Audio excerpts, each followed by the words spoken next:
Hello viewers, আসসালামু আলাইকুম। কেমন আছেন সবাই? আশা করি ভালো আছেন।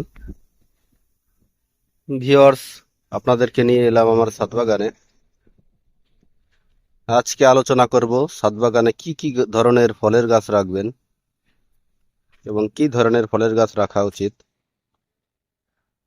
তো ভিউয়ার্স, স্ক্রিনে যে গাছটি দেখতে পাচ্ছেন এটি হচ্ছে ফ্রান্সি মালটা,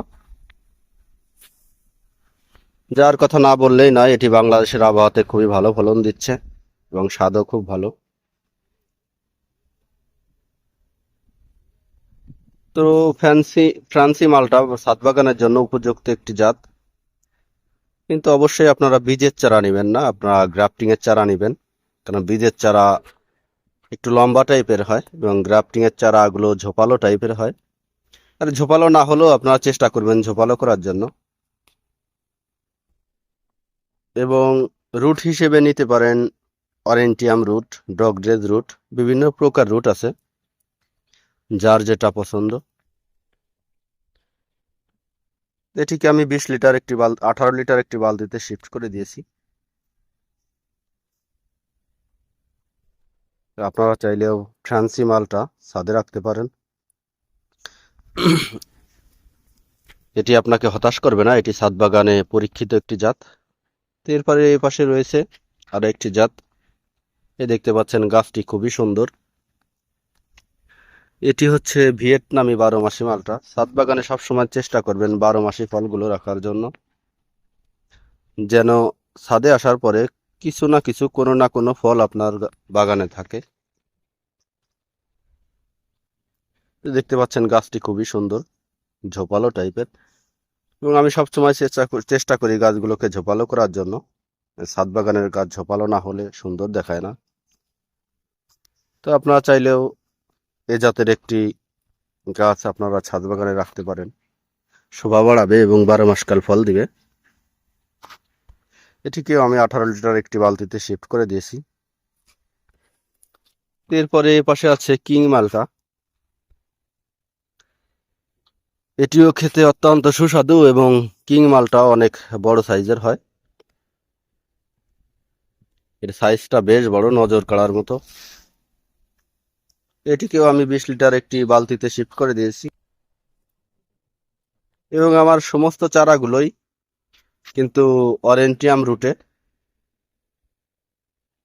এবং আমি দেখতে পাচ্ছি এই রুটের গাছগুলোর গ্রোথও মাশাআল্লাহ বেশ ভালো। তো আপনারা চাইলে একটা কিং মালটার চারা ছাদ বাগানে লাগাইতে পারেন।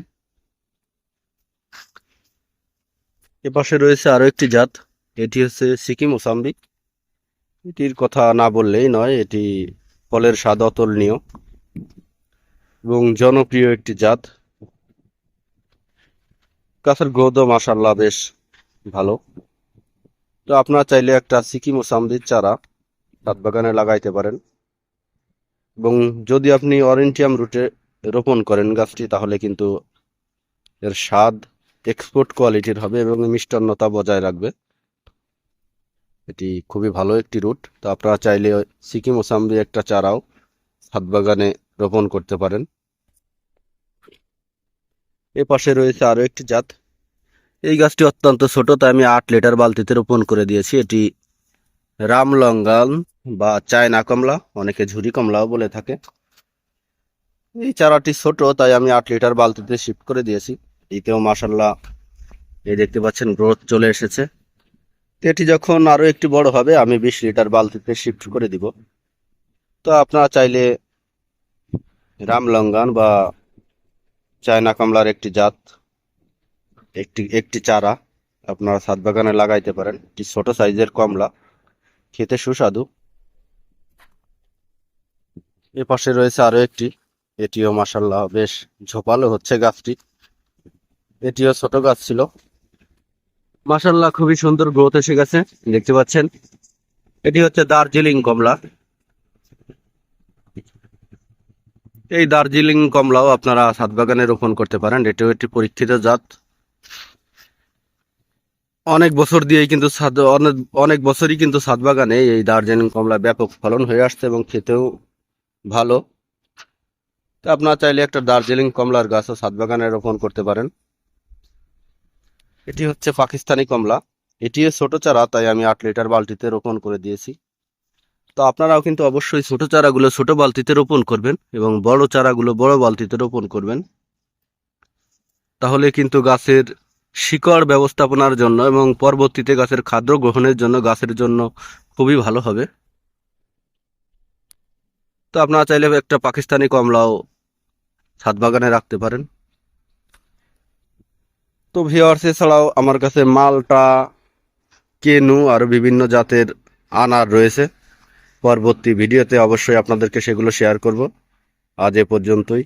আপনারা চাইলেও এই ধরনের জাত ছাদ বাগানে রোপণ করতে পারেন। তাহলে আপনার ছাদের শোভা বাড়বে, দেখতে ভালো লাগবে এবং ফলও পাবেন মাশাআল্লাহ। তো আজ এ পর্যন্তই। পরবর্তী ভিডিও পেতে অবশ্যই চ্যানেলটি সাবস্ক্রাইব করবেন। ধন্যবাদ সবাইকে, ভালো থাকবেন সবাই।